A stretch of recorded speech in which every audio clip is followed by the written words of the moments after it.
बच्चों, हम पढ़ रहे हैं गृह विज्ञान विषय। गृह विज्ञान विषय में कल हमने आपको बताया था कि आपको राजीव पब्लिकेशन की किताब खरीदनी है और कौन कौन सी आपकी इकाइयां हैं, क्या आपको कहाँ से पढ़ना है ना बच्चों।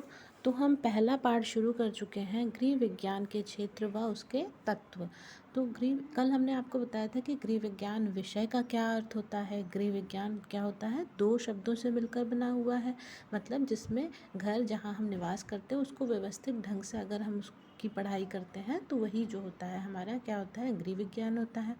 कल हमने आपको इसके क्षेत्र के बारे में बताया था, आज हम इसके तत्वों के बारे में चर्चा करेंगे। गृह विज्ञान अपने आप में क्या होता है, बहुत ही इसका व्यापक क्षेत्र होता है। कल भी हमने आपको बताया था, पहले भी बता चुके हैं कि गृह विज्ञान जो होता है उसकी प्रकृति क्या होती है। केंद्र में सिर्फ गृह, घर को सिर्फ रख के अगर हम देखते हैं तो क्या होता है, उसमें साज सज्जा, सुव्यवस्था, भोजन, स्वास्थ्य और आपका स्वच्छता से संबंधित अर्थव्यवस्था, कैसे कम खर्चे में हम घर का बजट बना सकते हैं, घर की व्यवस्था चला सकते हैं। वस्त्र आदि, वस्त्र में भी आप जानते हैं बहुत सी तकनीकियाँ होती हैं, उसमें सिलाई, कढ़ाई, बुनाई इत्यादि, उसको धोना, रखना, उठाना, वे सब, इन सब चीज़ों का भी तरीका होता है बच्चों। सामाजिक एवं बौद्धिक ज्ञान, शिशु पालन एवं बाल कल्याण, जैसा कि आप सभी बच्चे परिचित होंगे क्योंकि गृह विज्ञान आपके लिए कोई नया विषय तो है नहीं बच्चों, आपने 6, 7, 8 में भी गृह विज्ञान पढ़ा हुआ है ना। तो आप सभी जानते हैं कि साज सज्जा में क्या होता है कि किसी के कोई भी चीज़ जब आकर्षक लगती है या आरामदायक होती है तो सभी को वो चीज़ पसंद आती है ना। तो इसमें क्या होता है, व्यवस्थित किए गए वह आकर्षक लगे और आरामदायक लगे। इसमें कला के नियमों के पालन के साथ साथ सदस्यों की सुविधा, आवश्यकताओं एवं आराम का भी ध्यान रखा जाता है। दूसरा है बच्चों, आहार तथा शरीर पोषण, है ना। तो आहार क्या होता है, बहुत ही मूलभूत आवश्यकता होती है हमारे जीवन की, इसका बहुत ही गहरा संबंध होता है हमारे जीवन से। पौष्टिक भोजन क्या होता है, बालक की या सभी के शरीर की वृद्धि और मानसिक पोषण तथा वृद्धों के स्वस्थ जीवन यापन का उपयुक्त आधार होता है। स्वास्थ्य क्या होता है, तो पौष्टिक भोजन के साथ साथ व्यक्तिगत एवं वातावरण की स्वच्छता का इसमें ध्यान रखा जाता है। शुद्ध जलवायु का होना, शरीर रचना, शरीर के विभिन्न अंगों की क्रिया प्रणाली, ये सब किस पे आधारित होती है, तो स्वास्थ्य से संबंधित होती है। और वस्त्रादि की अगर हम बात करते हैं तो कपड़े का चयन करना, उनकी कटाई, सिलाई, कढ़ाई, बुनाई, ये सब का रख रखाव भी हम गृह विज्ञान विषय में ही पढ़ते हैं। अर्थव्यवस्था के अगर दृष्टिकोण से देखा जाए तो धन का सदुपयोग गृह विज्ञान का प्रमुख तत्व है और इसका भी तत्वों से घनिष्ठ संबंध होता है बच्चों। क्या होता है कि गृह विज्ञान सिखाता है कि किस प्रकार सीमित धनराशि से भी हम मितव्यता, मतलब अच्छे तरीके से घर का सुचारू रूप से संचालन कर सकते हैं। शिशु पालन एवं बाल कल्याण की बात करते हैं इसमें, और सामाजिक एवं बौद्धिक ज्ञान की भी बात की जाती है। जैसा कि आप सभी बच्चे जानते हैं कि गृह विज्ञान का विकास, अगर हम इसकी बात करते हैं तो प्राचीन काल में क्या हुआ था कि प्राचीन काल में ये कोई विशिष्ट विषय के तौर पर तो पढ़ाया नहीं जाता था। उस समय तो गुरुकुल की व्यवस्था हुआ करती थी। तो गुरुकुल व्यवस्था में क्या होता था कि इन सभी चीज़ों के बारे में गृहस्थ रूप में पढ़ाया जाता था, अलग से कोई विषय के रूप में ये नहीं था, बल्कि वहीं बालिकाओं को ये जो है वो माता पिता गृहस्थ धर्म की शिक्षा देते थे, जिसमें मुख्य तौर पर पाक कला आती थी, संगीत, सिलाई, कढ़ाई, कला, साहित्य शिक्षा में निपुण किया जाता था उनको।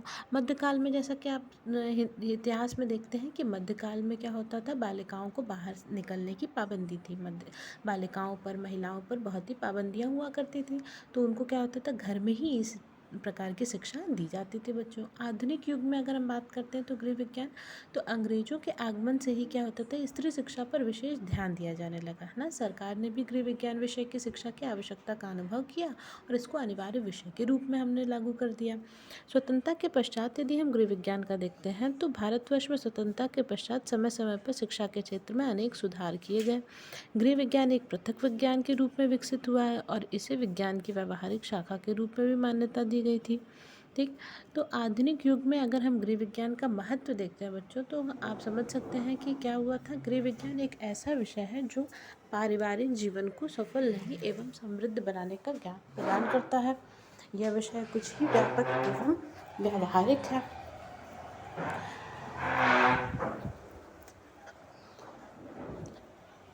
अतः गृह विज्ञान को हम कैसे देख सकते हैं बच्चों, कि गृह विज्ञान अध्ययन आज की परिस्थिति में अत्यंत महत्वपूर्ण ही नहीं वरन परम आवश्यक भी बन चुका है। क्यों आवश्यक बन चुका है बच्चों, क्योंकि गृह विज्ञान विषय जो होता है वो अनेक लक्ष्यों की पूर्ति करता है। इसमें सिर्फ केवल गृह तक ही संकुचित नहीं रहता है, गृहिणी केवल अकेले नहीं रहती है। हमने बताया आपको कि समाज की इकाई होता है हमारा घर ना। जब घर हमारा कुशलतापूर्वक चलता है, सभी सदस्यों का सहयोग होता है, सारी चीज़ें होती हैं, तो क्या होता है, वैज्ञानिक युग अब आज के युग में हम बन चुके हैं।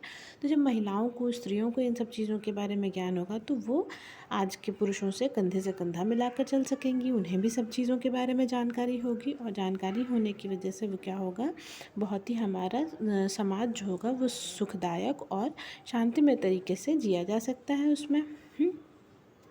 तो गृह विज्ञान के क्षेत्र की बात अब हम करते हैं बच्चों कि क्षेत्र इसका कहाँ कहाँ हो सकता है, इसकी उपयोगिता हम देखते हैं अगर, तो स्वास्थ्य रक्षा संबंधी ज्ञान हो सकता है, मातृकला तथा बाल मनोविज्ञान का ज्ञान हो सकता है, क्योंकि स्त्रियां हैं तो मातृत्व का उनको बोध होता ही होता है, किसी न किसी जीवन काल में उनको इसका अनुभव करना ही पड़ता है, तो इसके बारे में भी उनको संतान का उचित रूप से पालन पोषण करना आवश्यक होता है।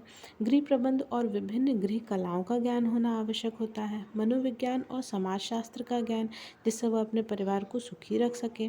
उक्त सूची से स्पष्ट है कि गृह विज्ञान का विषय क्या होता है, क्षेत्र जो है बहुत ही विस्तृत होता है। विस्तृत होता है। उसके साथ साथ हम देखते हैं कि यदि गृह विज्ञान के अंतर्गत हम विषयों को सम्मिलित कर लेते हैं तो कई पॉइंट्स में बच्चों दिया हुआ है, जैसे कि आप फर्स्ट नंबर पे देख सकते हैं, शरीर विज्ञान और स्वास्थ्य रक्षा। दूसरा है आपका विज्ञान, आहार और पोषण विज्ञान, और रोगी परिचर्या और प्राथमिक चिकित्सा। जैसे आप ये दृश्य में देख सकते हैं बच्चों, गृह विज्ञान के क्षेत्र को किस तरीके से केंद्र में घर को बनाया गया है, फिर उसके चारों तरफ छोटे छोटे गोले बनाकर हमने इसमें आपकी किताब में, पुस्तक में दिया हुआ है कि इसका कहाँ कहाँ उपयोगिता होती है, क्या क्या इसका क्षेत्र होता है। तो शरीर विज्ञान से संबंधित अगर हम देखते हैं तो स्वास्थ्य मनुष्य का सबसे बड़ी संपत्ति होती है। अस्वस्थ व्यक्ति जो होता है वो हमारे समाज के लिए ही उपयोगी नहीं होगा और ना ही वो स्वयं के परिवार के लिए उपयोगी होगा। तो स्वास्थ्य सबसे महत्वपूर्ण, अति महत्वपूर्ण चीज़ आ जाती है, जिसकी कार्य प्रणाली, इसके बारे में सामान्य ज्ञान, ये सब चीज़ों के बारे में हमें जानकारी होना चाहिए। विज्ञान के तौर पर देखते हैं तो प्रत्येक गृहिणी के लिए विज्ञान का सामान्य ज्ञान बहुत ही ज़्यादा आवश्यक होता है। क्यों आवश्यक होता है? क्योंकि रसायन विज्ञान के अध्ययन से हमें भोजन पदार्थ के तत्वों के बारे में पता चलता है, कौन से विटामिन है, कैल्शियम है, मिनरल्स हैं, क्या हमें खाना चाहिए, कौन सी चीज़ें हमारे शरीर में असर करती है, किस चीज़ की कमी होने से कौन से रोग होते हैं, है ना। और विज्ञान की बात करते हैं तो पंखा, कूलर, फ्रिज इत्यादि ये सब चीज़ें तो हम अपने दिनचर्या में रोज़ ही देखते रहते हैं।